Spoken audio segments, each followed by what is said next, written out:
Hello everyone, जय हिंद।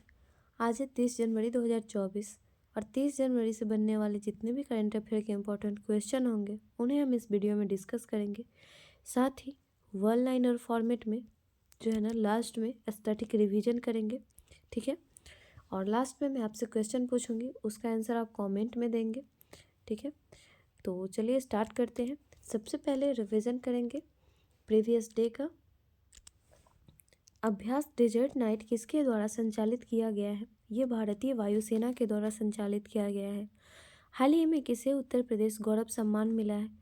तो नवीन तिवारी और डॉक्टर रितु करिधल, इन दोनों को संयुक्त रूप से दिया गया है। ICC one day cricketer of the year किसे चुना गया है? तो ये विराट कोहली को चुना गया है। $3 ट्रिलियन का बाजार पूंजीकरण पार करने वाली दुनिया की दूसरी कंपनी बन गई है माइक्रोसॉफ्ट। दुनिया की पहली मेलानिस्टिक टाइगर सफारी कहाँ स्थापित की जाएगी? तो ये उड़ीसा में की जाएगी। हाल ही में किसने देश ने अमेरिका के साथ टॉम हॉक मिसाइलें खरीदने के लिए समझौता किया है? तो ये जापान है। हाल ही में किसे सुप्रीम कोर्ट का न्यायाधीश नियुक्त किया गया है? तो ये जस्टिस प्रसन्ना वी वराले को किया गया है। आईसीसी द्वारा emerging cricketer of the year 2023 किसे चुना गया है? सचिन रविंद्र को। विश्व की पहली परमाणु बैटरी किस देश ने विकसित की है? तो ये चाइना ने की है, ठीक है। तो ये था हमारा रिवीजन क्वेश्चन। और आज का सवाल है, हाल ही में शीत युद्ध के बाद नाटो ने कौन सा सबसे बड़ा सैन्य अभ्यास प्रारंभ किया है? तो ये किया है स्टीडफास्ट डिफेंडर, ठीक है। स्टीडफास्ट डिफेंडर नाटो के द्वारा स्टार्ट किया गया है। North Atlantic Treaty Organization NATO की फुल फॉर्म हो जाएगी। शीत युद्ध के बाद अपना सबसे बड़ा अभ्यास स्टीडफास्ट डिफेंडर जो है ना ये शुरू किया है। नाटो के इस अभ्यास का मुख्य उद्देश्य क्या है? तो सुनिश्चित करना है कि रूस के साथ किसी बड़े युद्ध की स्थिति में अमेरिकी सेना किस तरह से अपने यूरोपीय सहयोगियों की मदद कर सकते हैं। और इस नए अभ्यास में नाटो की सभी 31 देशों और स्वीडन के सैनिक शामिल होंगे, क्योंकि स्वीडन शीघ्र ही नाटो का सदस्य बन सकता है, ठीक है। और 31वां मेंबर जो है ना फिनलैंड बना है, ठीक है। फिनलैंड बना है। और आप लोगों को पता होना चाहिए कि नाटो का जो है ना भारत इसका सदस्य नहीं है, ठीक है। भारत इसका सदस्य नहीं है नाटो का, ठीक है। आगे बढ़ते हैं। हाल ही में बच्चों के लिए दुनिया का पहला मलेरिया वैक्सीन कार्यक्रम किसने प्रारंभ किया है? तो ये कैमरून के द्वारा प्रारंभ किया गया है। हाल ही में बच्चों के लिए दुनिया का पहला मलेरिया वैक्सीन कार्यक्रम कैमरून देश के द्वारा प्रारंभ किया गया है। कैमरून एक अफ्रीकी देश है, ठीक है। और यह मलेरिया की पहली वैक्सीन का नाम क्या है? तो इसका नाम है मास्की वरिस, ठीक है। मास्की वरिस इसका नाम है। इसको ऑक्सफोर्ड यूनिवर्सिटी के द्वारा बनाया गया है और यह मलेरिया की पूरी दुनिया की पहली वैक्सीन है और यह सिर्फ बच्चों के लिए ही उपस्थित है, सिर्फ बच्चों के लिए ही बनाया गया है, ठीक है। तो ऑप्शन भी हम लोग डिस्कस कर लेते हैं। पिछले क्वेश्चन का ऑप्शन डिस्कस नहीं हुआ था, आइए पहले पिछले क्वेश्चन का ऑप्शन डिस्कस करते हैं। जो है आगे का साइक्लोन जो है ना, साइक्लोन चक्रवात, ये इजिप्ट, ठीक है। इजिप्ट और भारत के साथ एक्सरसाइज है। उसके बाद है डेजर्ट नाइट। डेजर्ट नाइट यह वायुसेना द्वारा आयोजित किया गया था। और वज्र प्रहार, वज्र प्रहार भारत और यूएसए के बीच ये एक्सरसाइज होता है, ठीक है। इसका ऑप्शन हो जाएगा केप वर्डे। तो केप वर्डे को अभी हाल ही में WHO के द्वारा मलेरिया मुक्त घोषित किया गया है। तंजानिया, तो तंजानिया से आप रिलेट कर सकते हैं माउंट किलिमंजारो, ठीक है। इसकी सबसे ऊंची चोटी है, जैसे भारत की है हिमालय, उसी तरह से तंजानिया की हो जाएगी माउंट किलिमंजारो। उसके बाद है मिस्र। तो मिस्र से आप रिलेट कर सकते हैं चक्रवात एक्सरसाइज, ठीक है। चक्रवात एक्सरसाइज जो कि भारत और मिस्र के बीच हुई है, ठीक है। आगे बढ़ते हैं। क्वेश्चन है 75वें गणतंत्र दिवस 2024 की थीम क्या थी? तो इसकी थीम थी विकसित भारत और भारत लोकतंत्र की मातृका, ठीक है। विकसित भारत और भारत लोकतंत्र की मातृका का अर्थ क्या होगा? तो यह भारत वास्तव में लोकतंत्र है और लोकतंत्र की जननी है। मुख्य अतिथि यहाँ के कौन थे? रिपब्लिक डे में जो फ्रांस के राष्ट्रपति आए थे इमैनुअल मैक्रो, ये इसके मुख्य अतिथि थे। और लगातार जो है ना 6वीं बार फ्रांस के अतिथि आए हैं रिपब्लिक डे पर। ठीक है, सबसे ज़्यादा इसी देश का आना हुआ है अतिथि के रूप में। आगे बढ़ते हैं। क्वेश्चन है, किस देश के शेयर बाजार ने पहली बार हांगकांग को पीछे छोड़कर दुनिया के स्टॉक मार्केट में चौथा स्थान बनाया है? तो यह जो है ना ये बना लिया है भारत ने। Option number C right answer हो जाएगा। भारत का शेयर जो है ना हांगकांग को पीछे छोड़ दिया है। भारत के शेयर बाजार ने पहली बार दक्षिण एशियाई देश के लिए एक और उपलब्धि हासिल करते हुए हांगकांग को पीछे छोड़ दिया है। 22 जनवरी तक भारत का शेयर बाजार जो है ना $4.33 ट्रिलियन का था, और जबकि हांगकांग के लिए $4.29 ट्रिलियन था। यह भारत को वैश्विक स्तर पर चौथा सबसे बड़ा इक्विटी बाजार बनाता है और तेजी से बढ़ते खुदरा निवेशक यानी रिटेलर इन्वेस्टर्स आधार और मजबूत कॉरपोरेशन आय के कारण भारत में इक्विटी तेजी से बढ़ रही है। ठीक है, तो कौन पीछे छोड़ दिया है हांगकांग को? भारत ने छोड़ दिया है। जापान, तो जापान से आप रिलेट कर सकते हैं। पहली बुलेट ट्रेन जो है ना ये चलाई जानी है जापान के सहयोग से भारत में, और कहाँ से कहाँ तक? तो अहमदाबाद से मुंबई के बीच। ठीक है, उसके बाद है चाइना। तो चाइना जो है ना मीथेन बेस्ड रॉकेट जो है ना ये लॉन्च किया है। उसके बाद है अमेरिका। तो अमेरिका में सबसे ज़्यादा सोने की भंडार है, ये टॉप पे है, और भारत की इसमें रैंकिंग है 9वीं।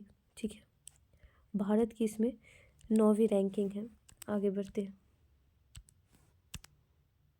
क्वेश्चन है, हाल ही में केंद्र सरकार ने बहुभाषी शिक्षा के लिए कौन सा ऐप लॉन्च किया है? तो ये ऐप लॉन्च किया गया अनुवादिनी। शिक्षा में बहुभाषावाद को बढ़ावा देने के लिए केंद्र सरकार ने एक आर्टिफिशियल इंटेलिजेंस आधारित प्लेटफॉर्म अनुवादिनी ऐप लॉन्च किया है। इस पहल के तहत विद्यालय और उच्च शिक्षा के अंतर्गत सभी पाठ्यक्रमों के लिए अध्ययन सामग्री संविधान के 8वीं अनुसूची में सम्मिलित भारतीय भाषाओं में डिजिटल रूप से उपलब्ध कराई जाएगी। तो आप सभी को बता दूं कि 8वीं अनुसूची में 22 भाषा जो है ये सम्मिलित है। कौन कौन सी है तो मैं एक बार बता देती हूँ, आप लोग सुन लें। कश्मीरी है, सिंधी, पंजाबी, हिंदी, बंगाली, असमी, उड़िया, गुजराती, मराठी। उसके बाद हो जाएगा कन्नड़, तेलुगु, तमिल, मलयालम, उर्दू, संस्कृत, बोडो, डोगरी, मैथिली और संथाली हो जाएगी। तो ये टोटल 22 भाषा है। ठीक है, संभव, तो ये संभव जो है ना ये यूपी सरकार के द्वारा लॉन्च की गई है, और ये पोर्टल है यूपी सरकार के द्वारा लॉन्च की गई। माया एक ऑपरेटिंग सिस्टम है। ठीक है, माया एक ऑपरेटिंग सिस्टम है। और जुगलबंदी जो है ना ये माइक्रोसॉफ्ट के द्वारा लॉन्च की गई एक चैटबॉट है। ठीक है, और ये जो है ना ग्रामीण क्षेत्रों के लिए लॉन्च की गई थी। आगे बढ़ते हैं। क्वेश्चन है, हाल ही में ऑस्कर 2024 के लिए नॉमिनेट हुई film To Kill a Tiger का निर्देश किसने किया है? तो इसका आंसर हो जाएगा Nisha Pahuja. Option number A right answer हो जाएगा। हाल ही में 96वें अकादमी पुरस्कार यानी ऑस्कर 2024 के लिए documentary film To Kill a Tiger को सर्वश्रेष्ठ डॉक्यूमेंट्री फीचर फिल्म कैटेगरी में नॉमिनेट किया गया है। यह डॉक्यूमेंट्री फिल्म झारखंड की एक नाबालिग लड़की की कहानी पर आधारित है, और इसका निर्देशन भारतीय कनाडाई फिल्म मेकर निशा पाहुचा ने की है। और ऑस्कर 2024 के विजेताओं की घोषणा जो है ना ये 10 मार्च तक किया जाएगा। ठीक है, एकता कपूर, तो एकता कपूर से आप रिलेट कर सकते हैं। एमी अवार्ड पाने वाली जो है ना ये पहली भारतीय महिला है। कार्तिका गोंसाल्विस, तो इसका नाम आप रिलेट कर सकते हैं। एलिफेंट विस्पर जो एक शॉर्ट डॉक्यूमेंट्री फिल्म थी जिसमें इन्होंने ऑस्कर अवार्ड जीता था।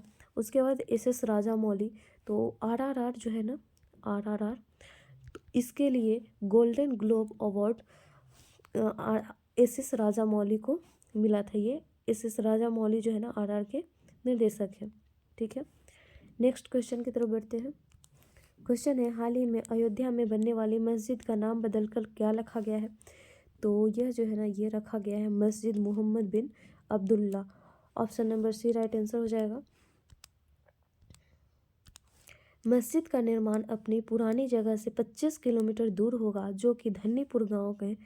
यह एक बहुआयामी सांस्कृतिक स्थल है। मस्जिद निर्माण की जिम्मेदारी इंडो इस्लामिक कल्चरल फाउंडेशन यानी IICF को मिली है। मस्जिद का निर्माण अब कुल जो है ना 11 एकड़ ज़मीन में की जाएगी, जिसमें से 5 एकड़ भूमि को कोर्ट की ओर से दिया गया था और 6 एकड़ भूमि को सुन्नी वक्फ बोर्ड द्वारा जोड़ा गया है, जिसके बाद कुल 11 एकड़ भूमि पर मस्जिद का निर्माण होगा। मस्जिद में 5 मीनारों का भी निर्माण किया जाएगा, जो कि इस्लाम धर्म के कलमा, नमाज, रोज़ा, ज़कात और हज को दर्शाता है। ठीक है, तो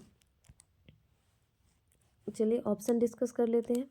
इसका नाम क्या रखा जाएगा? मस्जिद मोहम्मद बिन अब्दुल्ला अल अक्सा मंदिर।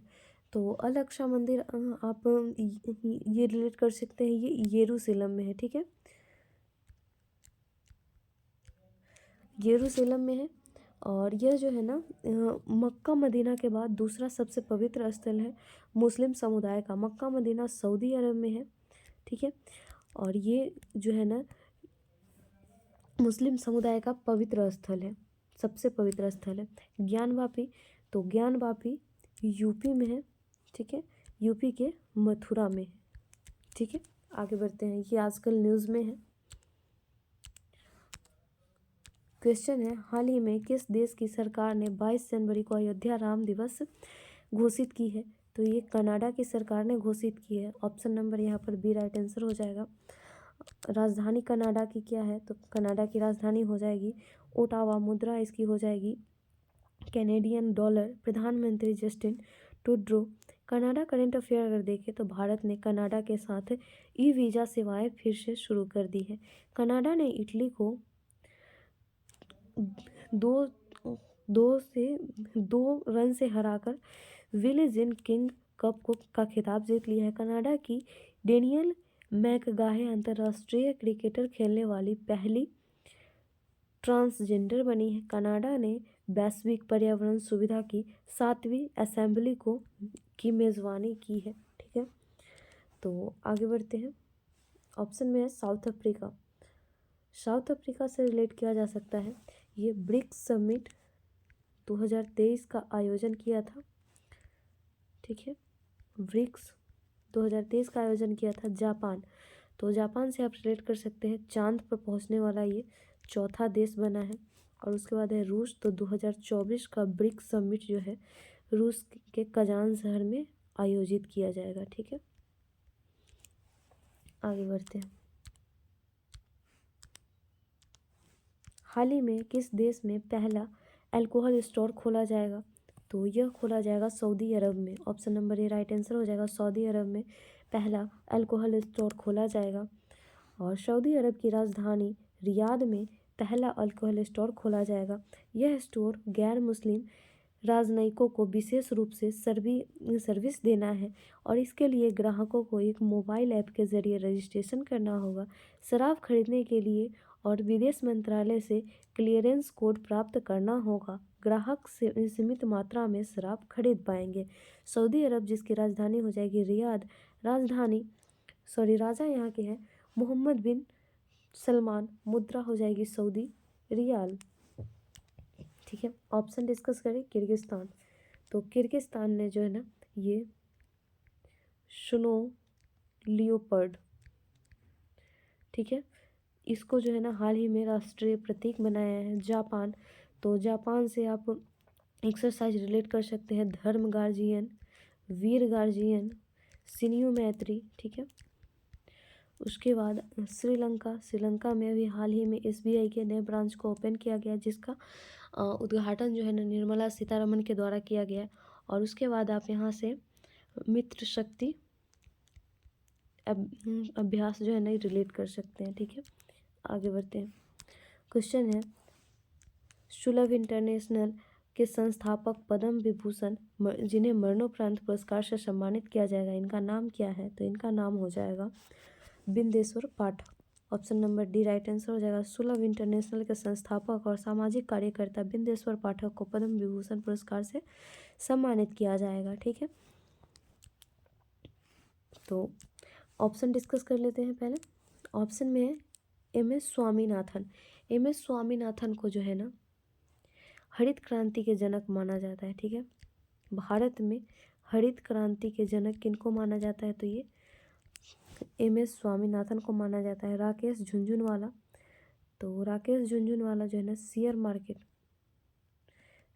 मार्केट के बिग बुल कहे जाते हैं। ठीक है, उसके बाद है जमशेद ईरानी, तो इन्हें स्टील मैन ऑफ इंडिया कहा जाता है। स्टील मैन ऑफ इंडिया कहा जाता है। ठीक है, आगे बढ़ते हैं। स्टैटिक जीके में है, आज़ाद हिंद फौज की स्थापना कहाँ हुई थी? तो ये सिंगापुर में हुई थी। भारतीय राष्ट्रीय कांग्रेस की स्थापना कब हुई थी? 1885 ईस्वी में।